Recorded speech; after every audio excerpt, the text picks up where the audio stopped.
കണ്ണൂരിലടക്കം കഴിഞ്ഞ ദിവസം ശക്തമായ മഴയാണ് പെയ്തിറങ്ങിയത്. ചെറുപുഴ മീൻതുള്ളി തുരുത്തിൽ രക്ഷാപ്രവർത്തനത്തിനിടെ ഒഴുക്കിൽപ്പെട്ട് കാണാതായ റപ്പലിംഗ് ഇൻസ്ട്രക്ടറുടെ മൃതദേഹം ഇന്നാണ് കണ്ടെത്തിയത്. തിരുവനന്തപുരം കല്ലിയൂർ കിഴക്കേ തെറ്റിവിള രാജേഷ് ഭവനിൽ രാജേഷിന്റെ മൃതദേഹമാണ് പുഴയ്ക്ക് നടുവിലെ തുരുത്തിൽ നിന്ന് കിട്ടിയത്. 36 വയസ്സായിരുന്നു രാജേഷിന്. ചെറുപുഴ പഞ്ചായത്തിലെ മീൻതുള്ളി തുരുത്തിൽ ഒറ്റപ്പെട്ടുപോയ ആളെ രക്ഷിച്ചു കൊണ്ടുവരുന്നതിനിടയിലായിരുന്നു അദ്ദേഹം ഒഴുക്കിൽപ്പെട്ടത്. ഓഗസ്റ്റ് 1-നായിരുന്നു സംഭവമുണ്ടായത്. കർണാടക വനത്തിനും കരിയങ്കോട് പുഴയ്ക്കും ഇടയിലുള്ള മീൻതുള്ളി തുരുത്തിൽ ഒറ്റപ്പെട്ടുപോയ ബെന്നി എന്നയാളെ രക്ഷിച്ചു കൊണ്ടുവരുന്നതിനിടെ അപകടമുണ്ടാവുകയായിരുന്നു. പുഴയ്ക്ക് ഇക്കരെ എത്താറായപ്പോൾ കയറിൽ നിന്ന് പിടിവിട്ട് ഇദ്ദേഹം ഒഴുക്കിൽപ്പെടുകയായിരുന്നു. തുരുത്തിൽ ഒരാൾ ഒറ്റപ്പെട്ടതായി അറിഞ്ഞതോടെയാണ് രാജേഷും സുഹൃത്തുക്കളും ഇത്തരത്തിൽ അങ്ങോട്ടേക്ക് എത്തിയത്. ലൈഫ് ജാക്കറ്റ്, റോപ്പ് എന്നിവയടക്കമുള്ളവയും ധരിച്ചിരുന്നു. എന്നാൽ രാജേഷ് തന്റെ സ്വന്തം ലൈഫ് ജാക്കറ്റ് ഊരി തുരുത്തിൽ നിന്ന് രക്ഷിച്ചു കൊണ്ടുവരികയായിരുന്ന ബെന്നിയെ ധരിപ്പിക്കുകയായിരുന്നു. തുടർന്ന് കയറിൽ പിടിച്ച് പുഴ കുറുകെ കടക്കുകയായിരുന്നു. കേരളത്തിന്റെ ഭാഗത്തെത്താറായപ്പോൾ രാജേഷ് കയറിൽ നിന്ന് പിടിവിട്ടു. നീന്താൻ ശ്രമിച്ചെങ്കിലും അദ്ദേഹം മുങ്ങിപ്പോവുകയായിരുന്നു.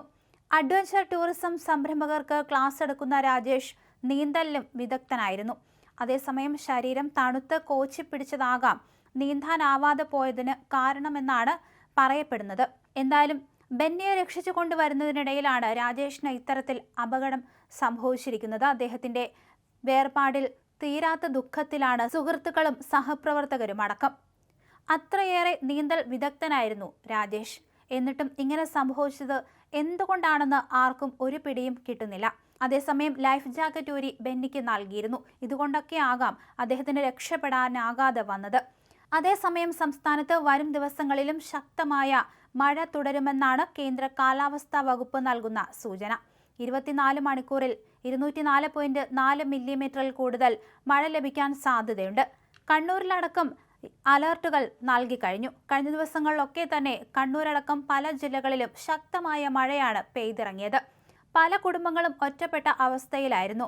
മണ്ണിടിഞ്ഞും അതുപോലെ തന്നെ വെള്ളപ്പൊക്കമുണ്ടായുമൊക്കെ പല കുടുംബങ്ങളും ഒറ്റപ്പെട്ട അവസ്ഥയിൽ രക്ഷാപ്രവർത്തകർക്കടക്കം പരിക്ക് പറ്റിയ അവസ്ഥയായിരുന്നു. അതിനിടയ്ക്കാണ് ഇപ്പോൾ രാജേഷിന്റെ ജീവനും നഷ്ടമായിരിക്കുന്നത്. രാജേഷിനെ അന്നു മുതൽ കണ്ടെത്താൻ ശ്രമിക്കുകയായിരുന്നു സഹപ്രവർത്തകർ. ഇന്ന് പുലർച്ചയോടുകൂടിയാണ് രാജേഷിന്റെ മൃതദേഹം കണ്ടെത്താൻ സാധിച്ചത്. സംസ്ഥാനത്ത് വരും ദിവസങ്ങളിൽ മഴ അതിശക്തമായി തുടരുമെന്ന് കേന്ദ്ര കാലാവസ്ഥാ വകുപ്പ്. 24 മണിക്കൂറിൽ 204.4 മില്ലിമീറ്ററിൽ കൂടുതൽ മഴ ലഭിക്കാൻ സാധ്യതയുള്ളതിനാൽ ഇന്ന് 8 ജില്ലകളിലാണ് റെഡ് അലർട്ട് പ്രഖ്യാപിച്ചിരിക്കുന്നത്. പത്തനംതിട്ട, കോട്ടയം, ഇടുക്കി, എറണാകുളം, കോഴിക്കോട്, വയനാട്, കണ്ണൂർ, കാസർഗോഡ് എന്നീ ജില്ലകളിലാണ് ഇന്ന് അതീവ ജാഗ്രതാ നിർദ്ദേശമായ റെഡ് അലർട്ട് നിലവിലുള്ളത്. വടക്കൻ മലബാറിലും മധ്യ കേരളത്തിലും തുടർച്ചയായി പെയ്യുന്ന മഴ ജനജീവിതത്തെ സാരമായി ബാധിച്ചിരിക്കുകയാണ്. റെഡ് അലർട്ട് പ്രഖ്യാപിച്ചിട്ടുള്ള 8 ജില്ലകളിലും അതിതീവ്രമായ മഴയ്ക്കുള്ള സാധ്യതയാണ് പ്രവചിക്കപ്പെട്ടിട്ടുള്ളത്. ഈ സാഹചര്യത്തിൽ ജില്ലാ ഭരണകൂടങ്ങളും ദുരന്ത നിവാരണ സേനകളും കടുത്ത ജാഗ്രതയിലാണ്.